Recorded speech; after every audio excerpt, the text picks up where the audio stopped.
आपको अमर अकबर एंथनी याद है? ये वाले नहीं, ये वाले।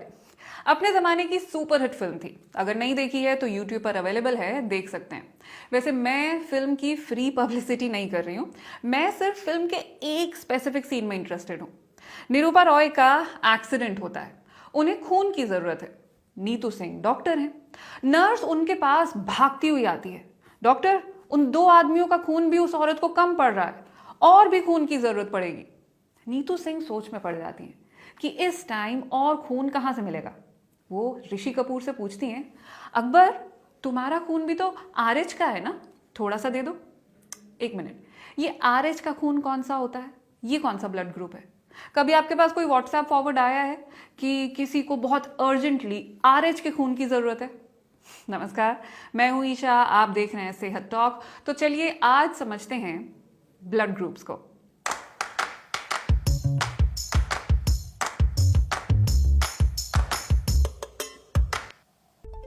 इंसानों में 4 तरह के ब्लड ग्रुप होते हैं, ए बी और ओ।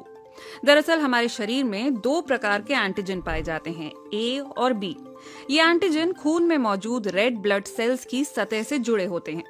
तो अगर आपके शरीर में एंटीजन ए है तो आपका ब्लड ग्रुप ए होगा, एंटीजन बी है तो ब्लड ग्रुप बी, दोनों हैं तो ब्लड ग्रुप ए बी होगा, और दोनों में से कोई भी नहीं है तो ब्लड ग्रुप ओ होगा। ये बेसिकली 0 है, जिसे ओ कहा जाता है।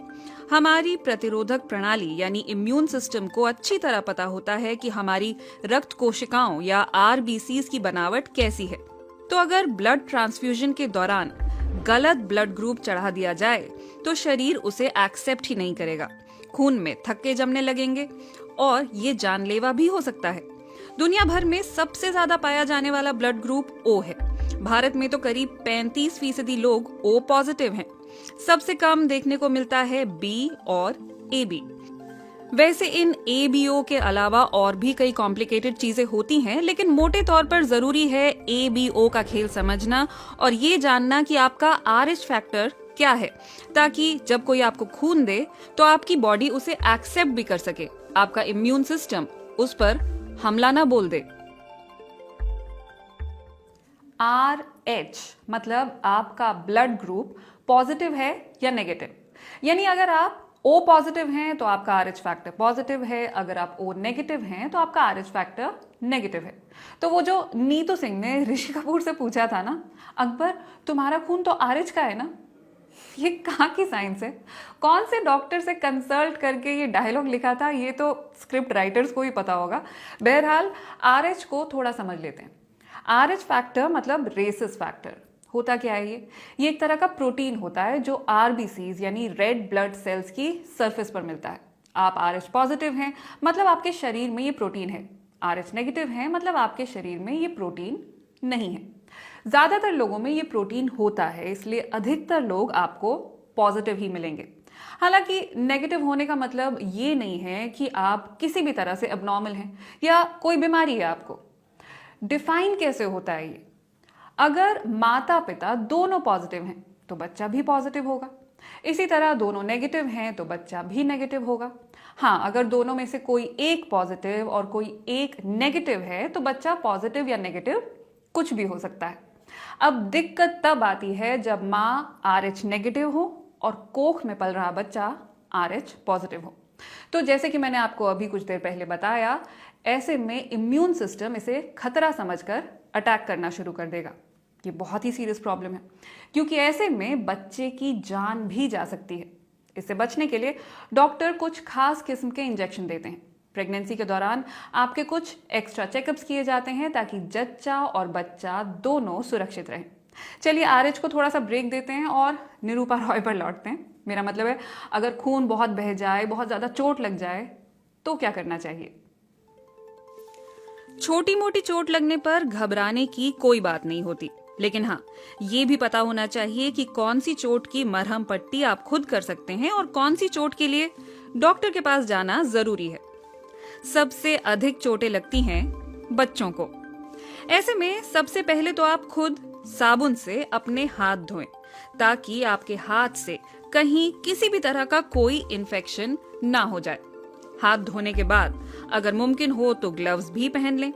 इसके बाद घाव को साफ कीजिए डिसइंफेक्टेंट या डेटॉल से। अहम बात यह है कि चोट पर से सारी गंदगी साफ कर देनी चाहिए ताकि इन्फेक्शन का कोई खतरा ना रह जाए। इसके बाद छोटी चोट है तो बैंडेड और बड़ी है तो उस पर पट्टी लगाएं। और हाँ, चोट पर फूंक मत मारिए। बच्चों को सहलाते हुए हम अक्सर बिना सोचे समझे फूंक मारने लगते हैं। ऐसा नहीं करना है। कुछ लोगों को ये भी लगता है कि घाव को हवा लगानी चाहिए, खुला छोड़कर चोट जल्दी भरती है। जी नहीं, ऐसा नहीं होता।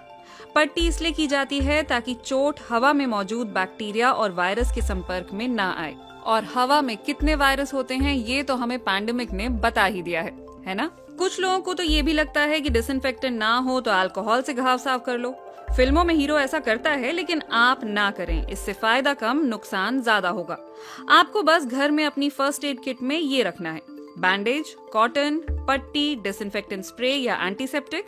बस इतना काफी है। और डॉक्टर से टेटनस का इंजेक्शन भी जरूर लगवा लें। 10 साल में एक बार ये इंजेक्शन लगवा लेना चाहिए। दुनिया के ज्यादातर देशों से ये बीमारी खत्म हो चुकी है, लेकिन भारत आज भी वो देश है जहां टेटनस के कारण सबसे ज्यादा जाने जाती हैं। और अगर आपका खून इतना ज्यादा बहा हो कि आपको ब्लड ट्रांसफ्यूजन की जरूरत पड़े तो अमर अकबर एंथनी वाले हॉस्पिटल में बिल्कुल मत जाइएगा। यहाँ तीनों हीरो खून दे रहे हैं और तीनों का खून एक साथ एक बॉटल में कलेक्ट हो रहा है और वहां से डायरेक्टली मां की नसों में पहुंच रहा है। इतना ही नहीं, ये ग्रेविटी को डिफाई करता हुआ इन लंबी लंबी पाइप से होता हुआ ऊपर भी जा रहा है। मतलब सीरियसली ये चल क्या रहा है? वैसे साइंस के लिहाज से तस्वीर वाकई एक मीम है, लेकिन इसके पीछे जो सोशल मैसेज है वो कितना प्यारा है ना। 3 अनजान लोग, अमर, अकबर, एंथनी, एक अनजान औरत की मदद कर रहे हैं। तीनों के पीछे जो खिड़कियां हैं, अगर उधर देखेंगे तो अमर के पीछे मंदिर, अकबर के पीछे मस्जिद और एंथनी के पीछे चर्च भी दिख जाएगी। और तीनों मिलकर खून देकर जिसकी जान बचा रहे हैं वो उनकी माँ है, भारत माँ। कमाल का सिंबॉलिज्म है ना। खैर, आपने अगर कभी किसी को खून दिया है तो मुझे बताइएगा जरूर कमेंट करके। मैं मिलूंगी आपसे अगली बार अगले एपिसोड में। क्या देखना चाहेंगे इस सीजन में, आप क्या क्या जानना चाहेंगे बताइएगा जरूर। नमस्कार।